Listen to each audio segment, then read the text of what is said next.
Scorpio, hi! Welcome to Mr. Queen PH at titingnan natin what's energy. Anong energy na parating sa inyo ngayong Burr months? September, October, November, December 2025. So if you're interested in private readings, meron tayong 50% discount sa tarot reading services extended hanggang September 2025. Kaya mag-book na kayo ng private reading. Yung link nasa description at sa pinned comment. Paka-check nyo lang information. And also, pa-like, share, subscribe na rin dito sa ating channel. Comment na rin kayo kung kayo naka-resonate. Meron tayong free one question tarot reading. Pipiliin natin sa comment section. I-comment nyo yung question nyo. Okay. Paalala lang, ang reading na to ay general reading. So, maaari kayong makarelate. Maaring hindi. Just take what resonates. Okay, Scorpio. What's up ngayong Burr months? Kumusta naman ang Burr months ng mga Scorpio? Kamusta ang Burr months?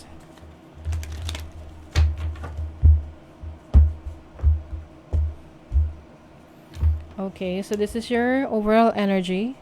Challenge, opportunity, blessing. September, October, November, December energies. Bottom of the deck is, Eight of Cups. Wow. May shift, energy shift for you. Things are changing.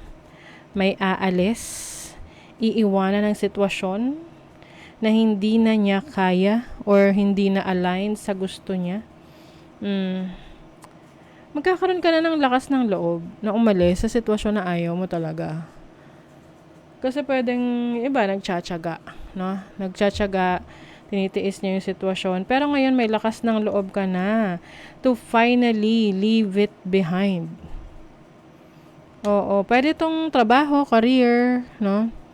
Sitwasyon, sa relationship. Yung iba, pwedeng sa bahay, no? Na nakatira ka sa bahay na medyo toxic, nasa alis ka dun. Kasi may lakas loob ka na. Lakas ka na ng loob na mag-pursue ng mga bagay na gusto mo. At, to be on your own. Yung iba sa inyo, bubukod na. Kaya kayo aalis. Ayan, iba papasok sa isang seryosong relationship, seryosong commitment. Yung iba, kasi the lovers can also be a commitment pagdating sa trabaho. Maaring may offer sa'yo na mas maganda na oportunidad sa career, sa trabaho, and you're taking that opportunity. Pero may kailangan kang iwanan muna, diba? So, with the Ten of Pentacles, this is about experiencing stability ng finances mo. Oo, yung iba sa inyo, meron kayong marireceive na mana. Kung merong mga napag-uusapan ngayon na mamanahin sa family, sa, iniwan sa'yo ng lolo't lola mo or parents mo. You have the King of Cups, so this is your energy. I think mas balance yung energy mo ngayon. Hindi ka na masyadong, yung parang deeply connected sa emotions mo. Mas logical ka na rin mag-isip ngayon. With the Queen of Pentacles, so mas logical and realistic. Kumbaga practical ka sa mga decision mo ngayon. Kung it's no longer serving you, pag hindi na siya nakakatulong sa'yo, hindi na align sa buhay mo, alis ka dun. Overall energy, the Moon. Yung instinct mo, intuition mo is so on point na alam mo talaga deep within you na, okay, this is the right thing to do.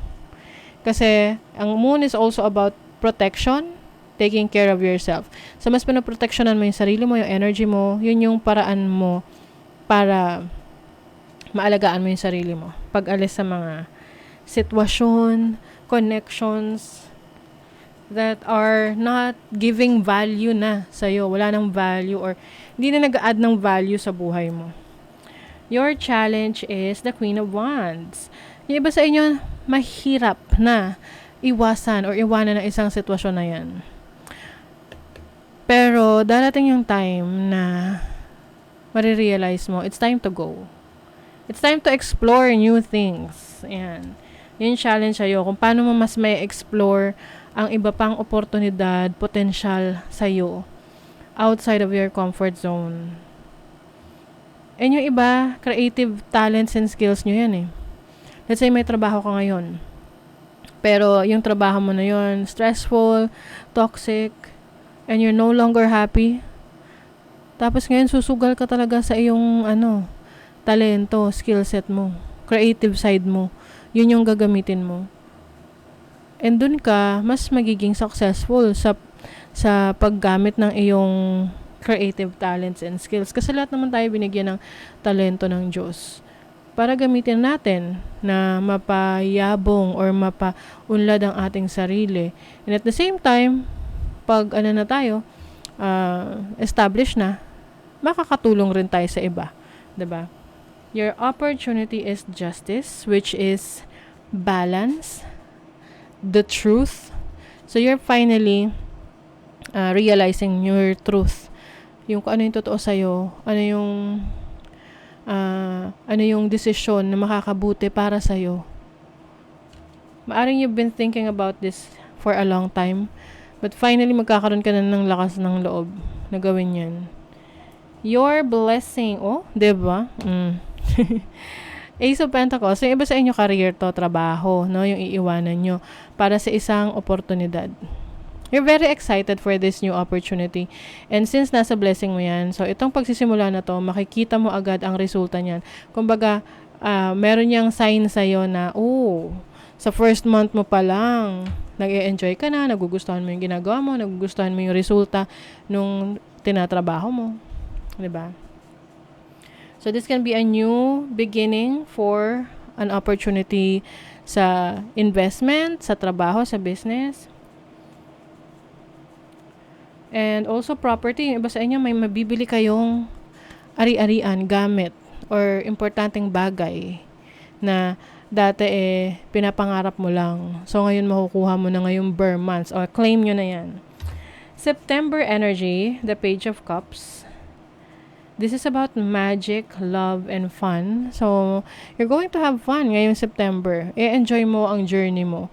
Maaring meron ka rin i-heal na inner child mo. Yung mga pangarap mo ng bata ka na hindi mo na-experience, maaring hindi sa'yo na ibigay ng parents mo. So, ngayon, ibibigay mo para sa sarili mo. Kasi, yun yung yun yung makakapag-heal nung trauma mo or yung longingness mo na yun yung gusto mo ma-experience. Some of you, pwede ring new love coming in. So, if you are single, pwedeng merong person na darating sa buhay mo na, alam mo yun, hindi naman siya ganun ka, parang sobrang seryoso, but you will feel na kikiligin ka, ganun. So, who knows, no? Malay mo, eventually, maging seryoso, but andun yung kilig, andun yung fun times, diba? And then, October, Two of Pentacles, you're going to be very busy on October. Maraming ganap, maraming kailangang asikasuhin, maraming responsibilities sa career, trabaho mo. Maaring rin may mga pagsasabay-sabayin ka na business, trabaho, career, or pagkakaabalahan. At dito ka mag-generate ng mas maraming income. And then, November. Two of Cups. This is partnership. Diba? Pwedeng yung magsisimula na relationship or parang potential na connection ng September ay magiging seryoso na pagdating ng November. You will enter a loving relationship. Pwede rin tong business partnership for some of you. Diba? And then, December, Knight of Pentacles. Financial stability, financial independence din to. Pwedeng meron kang investment na papasukin pagdating ng December. Or, yung iba sa inyo makakabili ng property, makakapagtayo kayo ng bahay, sa nabili nyong lupa, or may mga itatanim kayo doon sa lupa na yun, sa property na yun. So, more on investment. Money, career, finances. You have the Two of Swords. Yes, meron talaga kayong desisyon na kailangan gawin. Page of Pentacles. Meron kayong pag-aaralan or ngayon pinag-aaralan nyo na to para sigurado kayo the moment na subukan nyo. Simulan. The Hermit. I think, yung decision ninyo, hindi nyo hahayaan na mapakialamanan kayo ng iba. Kasi gusto nyo, kapag nakapag-decide kayo dito sa trabaho, sa career ninyo, yung sigurado ka talaga na alam mong hindi to sinabi ng iba or hindi to idea ng iba. It's all on you. Love life. Page of Wands. Okay. Four of Cups. And a Judgment. Okay, sa love life, yung iba sa inyo, you will have fun. You will explore. Okay? Yung iba, maaring mag-set kayo ng mataas na expectation sa isang tao na bago mong kakilala. So, hinay-hinay lang, 'di ba? I mean, yes, you need to get to know this person, pero huwag masyado mag-expect. I-enjoy mo lang yung journey mo. Okay? And eventually, doon ka makakapag-decide kung gusto mo bang seryosohin tong connection na to or mag-move forward sa relationship nito or ma-realize mo na hindi pala yun yung gusto mo. 'Di ba? Okay, let's see. What else? To be fair. Ayan. Pagdating sa decision making talaga, pag-iisipan mo yung iyong mga actions na gagawin.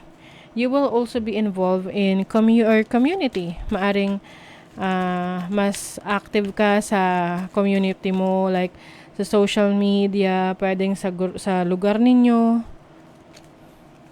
The Fates. Itong The Fates is about your destiny.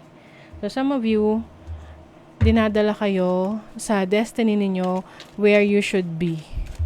Oo. Kaya nga, maaring yung iba, may pag-alis. Meron kayong kailangan ng iwanan na sitwasyon for a new experience because dinadala ka sa iyong bagong destiny.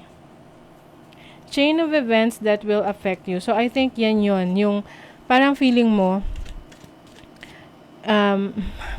may mga bagay na nangyayari at hindi nangyayari kasi merong ibang direksyon na dapat kang tahakin.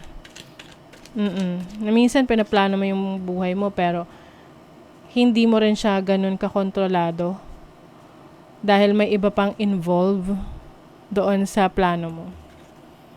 Great worry over nothing. So, iwasan daw ang pag-overthink, Scorpio. Oh my God, so ito na yun. New opportunities, possibilities, and paths opening up. See? May bagong path na nagbubukas para sa inyo. Para i-explore ninyo. So, ito na yun. Oh my goodness. So, see, you are stepping into your own power. Don't take a backseat in your story. It's time to step up. Yes, you are finally stepping up. You are finally stepping up, Scorpio. Kung ayaw mo na sa sitwasyon na yan, aalis ka na. You will explore. A change is coming. Wow. Kinilabutan ako doon. So, merong major change na darating sa inyo. And, maparamdaman nyo yan na ito na yun. Ito na yung binigay sa'yo ni God. Ito na yung landas na tatahakin mo, which is, you will feel na nag-a-align siya sa destiny mo. Sa gusto mo, sa purpose mo. Okay? So, that is your reading, Scorpio. Thank you so much. See you again.